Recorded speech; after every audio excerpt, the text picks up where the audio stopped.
Notas de Albus Dumbledore sobre la fábula de los tres hermanos. Esta historia me causó una profunda impresión en mi niñez. La oí por primera vez de boca de mi madre y no tardó en convertirse en el cuento que más a menudo pedía a la hora de acostarme. Eso solía provocar discusiones con mi hermano pequeño, Aberforth, cuya historia favorita era Gruñona, la cabra mugrienta. La moraleja de la fábula de los tres hermanos no podría estar más clara. Cualquier esfuerzo humano por eludir o vencer la muerte está destinado al fracaso. El hermano menor, el más humilde y también el más sensato de los tres, es el único que entiende que, habiendo escapado por los pelos de la muerte una vez, lo mejor que puede esperar es que su siguiente encuentro se posponga el mayor tiempo posible. El hermano menor sabe que provocar a la muerte empleando la violencia como el hermano mayor o jugueteando con el misterioso arte de la nigromancia como el hermano mediano, significa enfrentarse a un astuto enemigo que nunca pierde. La ironía consiste en que alrededor de esta historia ha surgido una extraña leyenda que contradice precisamente el mensaje del relato original. Esa leyenda sostiene que los regalos que la muerte da a los hermanos, una varita invencible, una piedra que puede resucitar a los muertos y una capa invisible que perdure eternamente, son objetos tangibles que existen en el mundo real. La leyenda va aún más lejos. Quien consiga hacerse legítimamente con esos tres objetos se convertirá en señor de la muerte, lo que viene a significar que se volverá invulnerable e incluso inmortal. Podríamos sonreír, quizá con cierta tristeza, pensando en lo que eso revela sobre la naturaleza humana.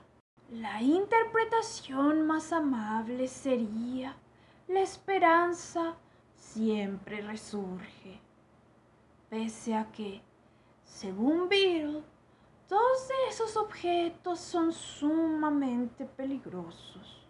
Y a pesar del claro mensaje de que la muerte vendrá a buscarnos a todos tarde o temprano, una pequeña minoría de la comunidad mágica insiste en creer que Beadle plasmó un mensaje cifrado que expresaba exactamente lo contrario de lo que se lee en el papel, y que solo ellos son lo bastante inteligentes para entender. Existen muy pocas pruebas que respalden esta teoría, o quizá debiera decir esa desesperada esperanza. Las capas invisibles, aunque raras, existen en nuestro mundo. Sin embargo, la historia deja claro que esa capa invisible es única por su carácter perdurable. En todos los siglos transcurridos entre la época de Beadle y nuestros días, nadie ha encontrado la capa de la muerte. Los verdaderos creyentes lo explican así: o los descendientes del hermano pequeño no saben de dónde procede su capa, o lo saben y están decididos a hacer gala de la sabiduría de sus antepasados, no pregonándolo a los cuatro vientos. Como es lógico, la piedra tampoco ha aparecido nunca. Como ya he observado en el comentario sobre Babity Rabbity y su cepa carcajeante, no podemos resucitar a los muertos, y hay muchas razones para suponer que eso seguirá siendo así. Por supuesto, los magos tenebrosos han intentado repugnantes sustituciones y han creado los inferi. Pero estos son solo títeres horrendos, no verdaderos humanos resucitados. Es más, la historia de Beedle es muy explícita respecto al hecho de que la enamorada del hermano mediano no regresa realmente del mundo de los muertos. La muerte la envía para traer al hermano mediano hacia sus garras, y por eso es fría, distante, atormentadoramente presente y ausente a la vez. Ya solo nos queda la varita, y aquí los obstinados creyentes en el mensaje oculto de Beedle tienen, por fin, alguna prueba histórica que respalda sus descabelladas afirmaciones.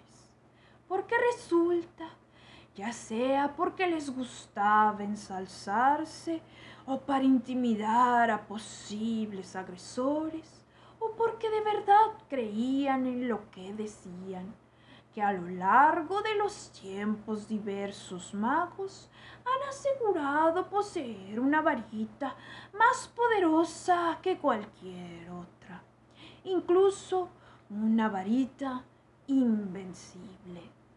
Algunos de estos han llegado a afirmar que su varita estaba hecha de saúco, como la que presuntamente hizo la muerte. Esas varitas han recibido distintos nombres, entre ellos varita del destino y vara letal. No debería sorprendernos que nuestras varitas, que al fin y al cabo son nuestra herramienta y nuestra arma más importante, hayan inspirado supersticiones. Se supone que ciertas varitas, y por tanto sus dueños, son incompatibles. Si la de él es de roble y la de ella de acebo, el que los case será un majadero. O que denotan defectos del carácter de su propietario: cerval chismoso, castaño zángano, fresno tosudo, avellano quejica. Y por supuesto, dentro de esta categoría de dichos infundados encontramos este: varita de saúco, mala sombra y poco truco. Ya sea porque en el cuento de Beedle la muerte hace la varita con una rama de saúco, o porque ha habido magos violentos o ansiosos de poder que han insistido en que su varita era de saúco, los fabricantes de varitas no muestran predilección por esa madera. La primera mención bien documentada de una varita de saúco dotada de poderes particularmente peligrosos es la de Emeric, llamado el Malo, un mago extraordinariamente agresivo que vivió pocos años, pero aterrorizó el sur de Inglaterra en la Edad Media. Murió como había vivido, en un feroz duelo con otro mago llamado Egbert. No se sabe qué fue de este, pero la esperanza de vida de los duelistas medievales no era muy grande. Antes de que se creara un ministerio de magia para regular el uso de la magia oscura, los duelos a menudo resultaban mortales. Un siglo más tarde, otro desagradable personaje llamado Godelot hizo avanzar el estudio de la magia oscura redactando una colección de peligrosos hechizos con ayuda de una varita que él mismo describía en sus notas como mi más perversa y sutil amiga, con cuerpo de sáyugo, experta en la magia más maléfica. Godelot tituló su obra maestra Historia del Mal. Como vemos, Godelot considera que su varita es una ayudanta, casi una instructora. Las personas entendidas en varitas coincidirán conmigo en que las varitas mágicas absorben, en efecto, la pericia de quienes las utilizan, aunque se trata de un efecto impredecible e imperfecto. Hay que tener en cuenta muchos factores adicionales, como la relación entre la varita y el usuario, para saber qué resultados puede esperar de ella determinado individuo. Con todo, es probable que una hipotética varita que haya pasado por las manos de muchos magos tenebrosos tenga, como mínimo, una marcada afinidad con los tipos de magia más peligrosos. La mayoría de los magos y brujas prefieren una varita que los elija a ellos antes que una de segunda mano, precisamente porque éstas pueden haber adquirido costumbres de su anterior dueño incompatibles con el estilo de magia del nuevo usuario. La extendida costumbre de enterrar o quemar la varita junto con su dueño tras la muerte de éste también tiende a impedir que una varita determinada aprenda de demasiados dueños. Sin embargo, quienes creen en la varita de Sauco sostienen que debido a las circunstancias en que siempre se ha transmitido de un propietario a otro, el nuevo propietario vence al anterior, generalmente matándolo. Nunca ha sido destruida ni enterrada, sino que ha sobrevivido y seguido acumulando una sabiduría, una fuerza y un poder extraordinarios. Sabemos que Godelot murió en su propio sótano, donde lo había encerrado su hijo loco Hereward. Debemos suponer que Hereward le quitó la varita a su padre, pues de otro modo éste habría podido escapar. Pero no estamos seguros de qué hizo después Hereward con la varita. Lo único que sabemos es que a principios del siglo XVIII apareció una varita que su propietario, Barnabás de Beril, llamaba varita de Sabuco, y que de Beril la utilizó para forjarse la reputación de mago temible hasta que otro poderoso mago, Loxias, puso fin a su reino de terror.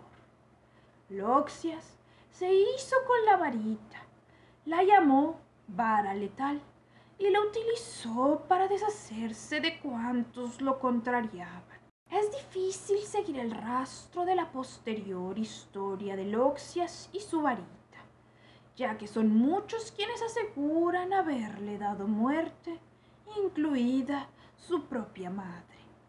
Lo que debe sorprender a cualquier mago o bruja inteligente al estudiar la presunta historia de la varita de Sauco es que todos los magos que han asegurado haberla poseído han insistido en que era invencible, cuando el hecho de que haya pasado por las manos de muchos propietarios demuestra que no solo la han vencido centenares de veces, sino que además atrae los problemas como Gruñona, la cabra mugrienta, atrae las moscas. En definitiva, la búsqueda de la varita de Saúco confirma una observación que he tenido ocasión de hacer en muchas ocasiones a lo largo de la vida, que los humanos tienen la manía de escoger precisamente las cosas que menos les convienen. Pero, ¿quién de nosotros habría demostrado poseer la sabiduría del hermano pequeño si le hubieran dado a elegir entre los 3 regalos de la muerte?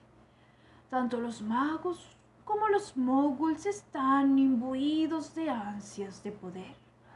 ¿Cuántos rechazarían la varita del destino? ¿Qué ser humano, tras perder a un ser querido, resistiría a la tentación de la piedra de la resurrección? Hasta a mí, Albus Dumbledore, me resultaría más fácil rechazar la capa invisible, y eso solo demuestra que, pese a mi inteligencia, sigo siendo tan necio como el que más.